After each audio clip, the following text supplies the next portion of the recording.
I am continuing my way through classical tragedy, Greek and Roman collection, and I have now come to Antigone by Sophocles, which is actually the only play in this collection that I've actually read once before. I read it all the way back in high school because it was assigned reading in my 12th grade English class. And just out of curiosity, I'd be curious how many other people had to read this play in high school. Just quick show of hands out there. Do a quick survey. Leave a comment if you had to read this in high school. And I actually did kind of vaguely remember the plot of it from high school. So did not remember all the speeches or any of the details, but remembered the plot well enough. So, Antigone is a bit of an interesting play to do for a high school class because there's so much backstory that you need to get through, that you need to be familiar with before you even start this play. And this wouldn't have been a problem to the original Greek audience because these would have been well-known stories to the Greek audience. And you actually just jump right into the middle of the story with any given play. I think most Greek plays are like that. But for a modern audience, if you're not familiar with Greek mythology, you may need some quick background on this. So this is a continuation of the story of the Oedipus family. Now, earlier in this collection, I had read Oedipus the King, which is also by Sophocles over here. And in fact, some of the same characters in both plays are the same. Antigone and Ismene both show up briefly at the end of Oedipus the King. Creon is a major character in Oedipus the King, as is the blind prophet. How do you pronounce this name? Tiresias, maybe.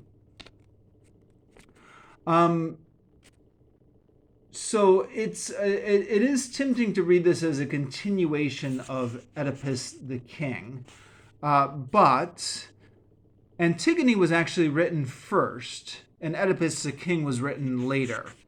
So the plays were not written in chronological order. And again, Sophocles could get away with this because the original audience would have known all these stories anyways.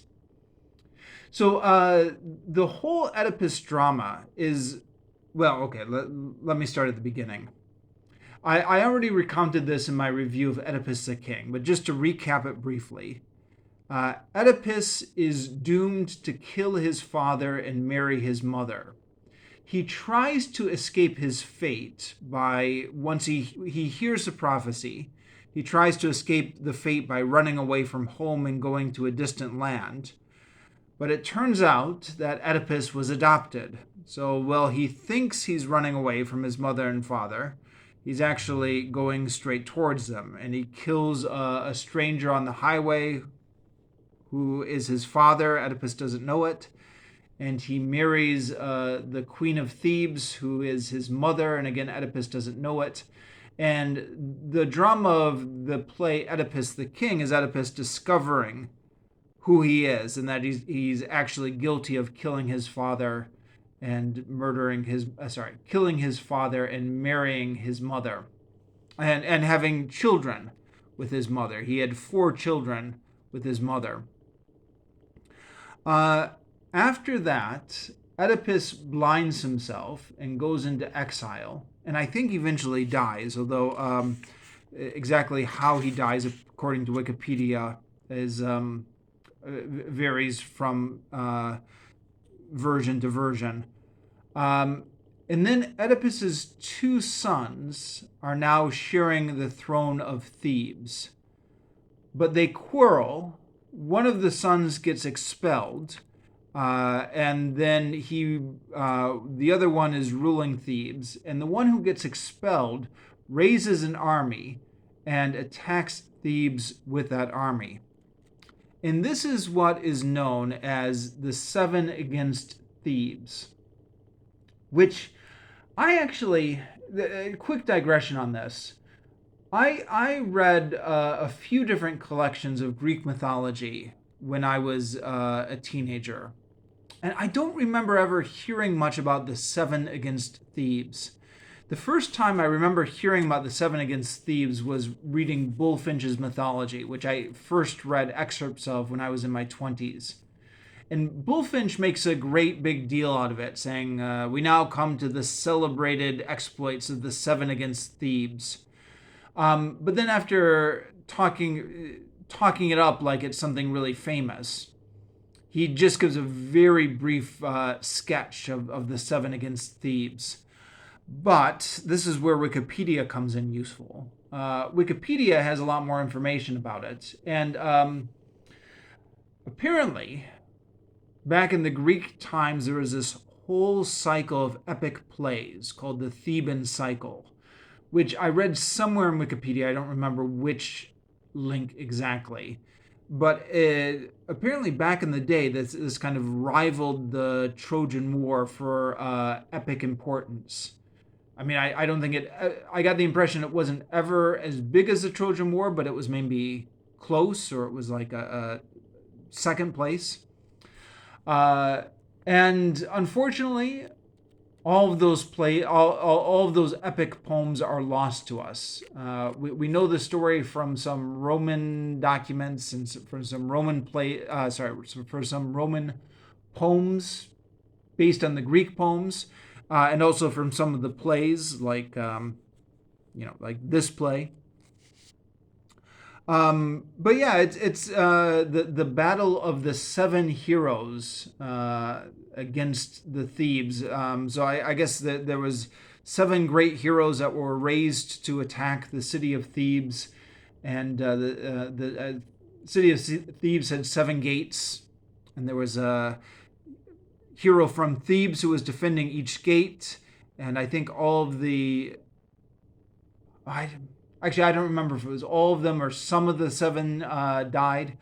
But the two sons of Oedipus died actually fighting each other.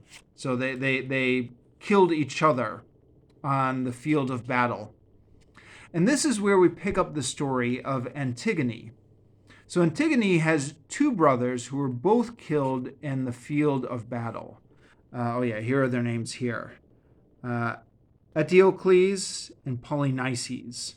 Hopefully I'm pronouncing those somewhat right, or at least close. And if not, somebody correct me in the comments, as always. Now, Creon, who is Antigone's uncle, who was both... Creon, again, was in the play Oedipus. He was Oedipus's brother-in-law and also Oedipus's uncle, as we find out at the end of that play. Anyways, Creon is now ruling the city.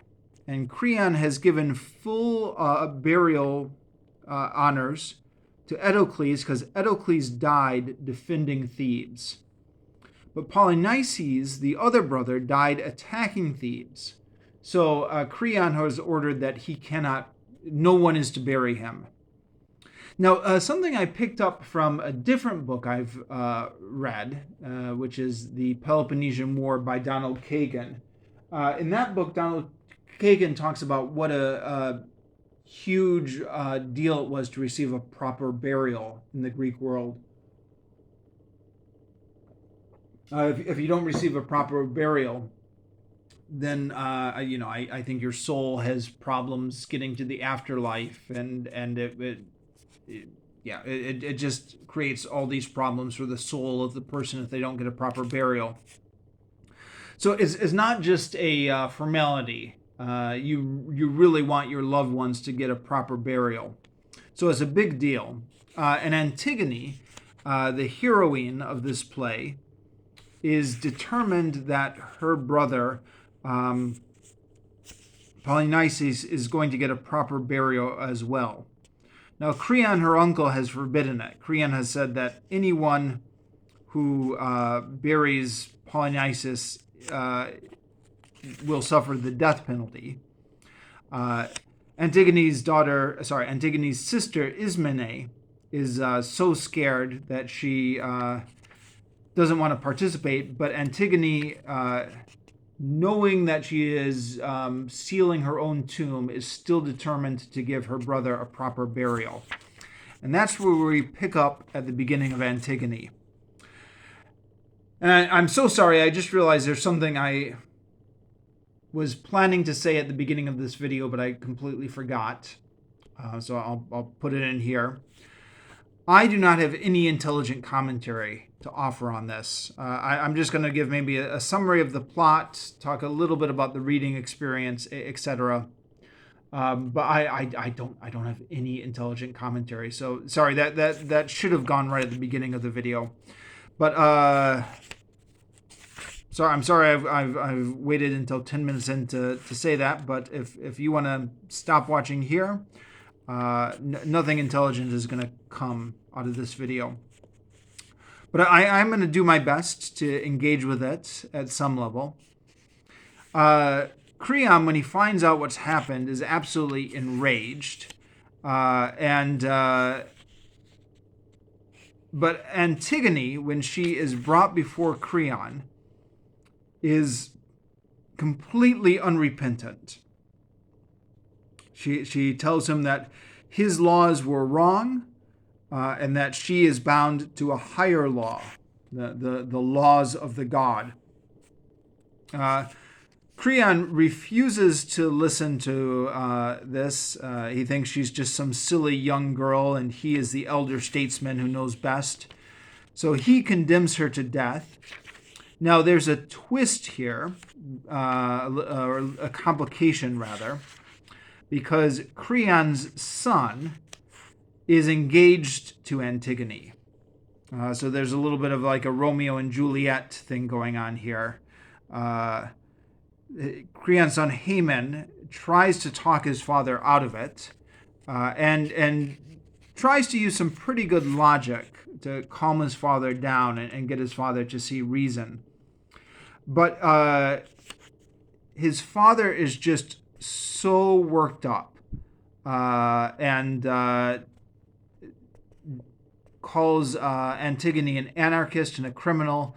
The idea being, in Creon's mind, if everyone just did what they thought was right, then we'd be left with anarchy. So the people have to follow the laws of the state. You can't just do what your own conscience tells you. You have to follow the laws of the state. And this is, I guess, the central conflict, or the central theme of Antigone is, which is your duty? Is it your duty to follow the laws of the government, or is it the duty to follow the laws of your conscience when you're deciding what to do? Now, as was pointed out in the essay that accompanied this play, at the end of this play in this book, this book always has like an essay at the end of each play. Interpretations differ as to what the takeaway from this is supposed to be. So apparently some critics have said that they both Antigone and Creon have equally valid points. Creon has a point that there has to be some sort of laws in society that everyone needs to follow. Antigone also has a point that you have to listen to your conscience rather than unjust laws. And the stubbornness of both of them is going to lead to their respective dooms.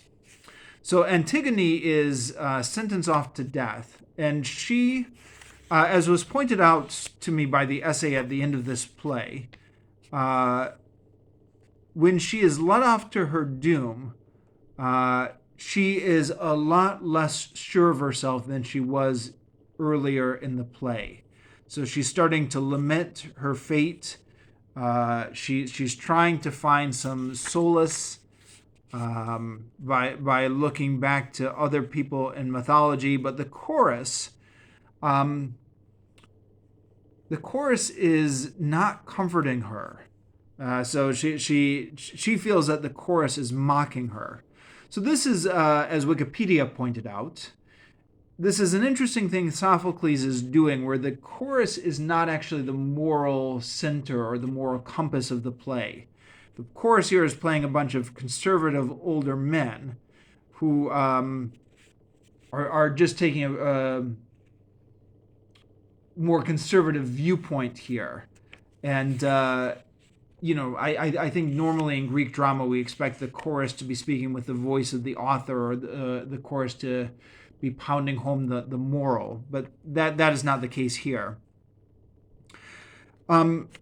So Antigone, depending on whose interpretation you read, either goes to die because of her own stubbornness. She's just too stubborn for her own good to repent.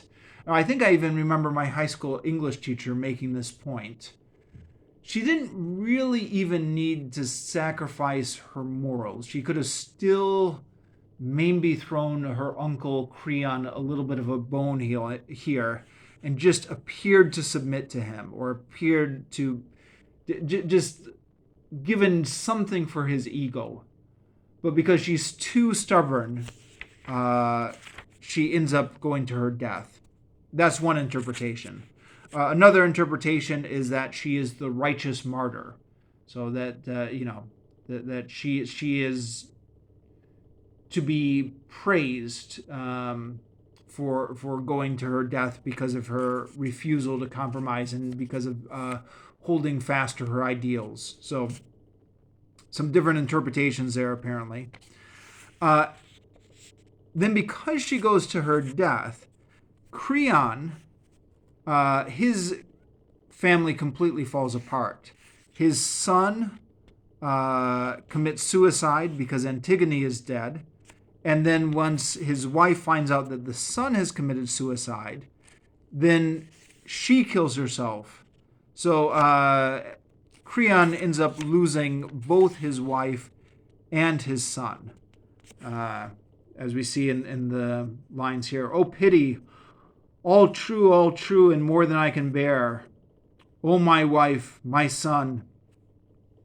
So, as was pointed out to me in the essay at the end of this play, some critics have said that it's really the tragedy of Creon. I mean, Antigone also dies, but Antigone dies as a proud martyr.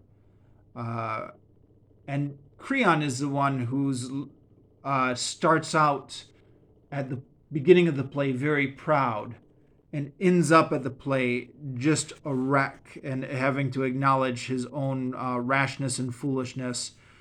I have killed my sons and my wife. It says sons in the plural here because he's referring to another son who got killed before the play began. That's part of the 7 against Thebes story. But anyways, I've killed my sons and my wife. So, I guess in terms of the way the Greek tragedy is usually thought of, there's somebody who's very proud at the beginning, who's completely humbled by the end, and that seems to fit Creon more than Antigone. Although the Normand Berlin, who wrote the essay at the end of this, disagrees with that.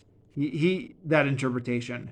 He thinks within the context of this play, his interpretation is that Creon is not meant to be sympathetic at all.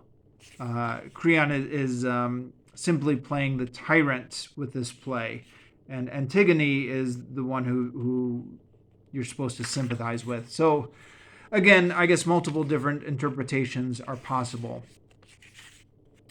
I think I mentioned in a previous video that looking back on it, I find it a little bit strange that Antigone was assigned reading in my high school instead of Oedipus Rex, because in order to understand Antigone, you need to know the whole story of the Oedipus family anyways.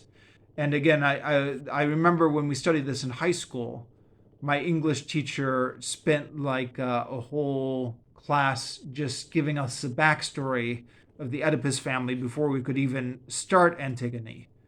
And I think to myself, well, okay, it's nice that we got all that background information, but wouldn't it have just been simpler for the high school curriculum, to just start with Oedipus Rex, which is also a classic play and something much praised. And that way we don't have so much backstory to catch up with before we even start the play. But the essay at the back of the play here makes a very good point.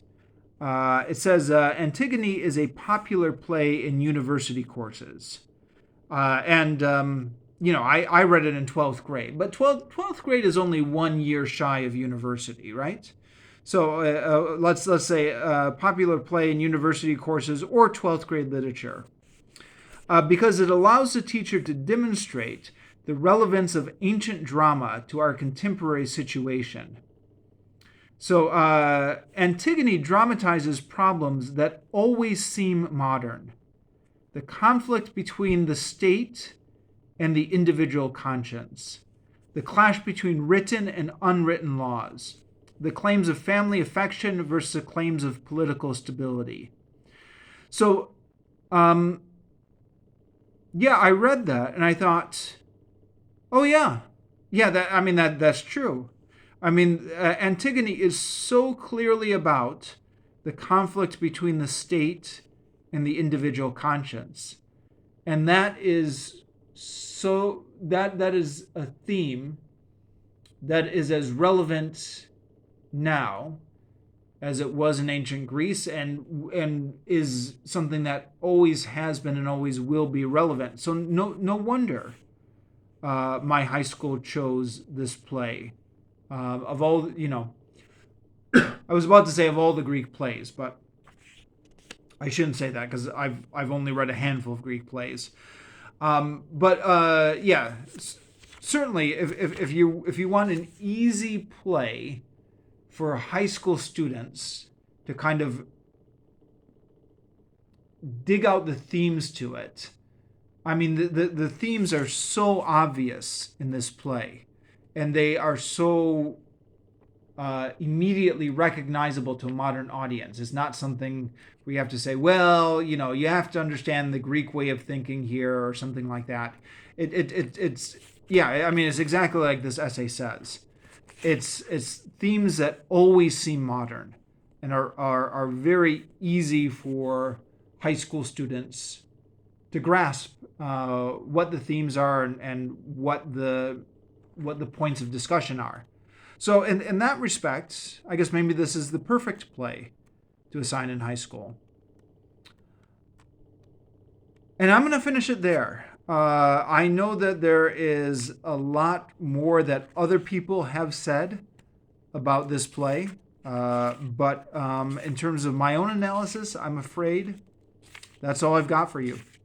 So the next play in this collection is Medea by Euripides, but I'm going to make a little detour and I'm going to stop reading for a bit to watch some of the film versions of Antigone that are on YouTube. I've already done a bit of research, and there are a few different versions actually on YouTube. And I'm gonna watch all the ones I can find, all the professionally done ones, and report back. So that's what I'll be busy doing next. And then whenever I finish that, then I'll go on to Medea next. But for now, stay tuned for my reviews of some of the movie versions of Antigone.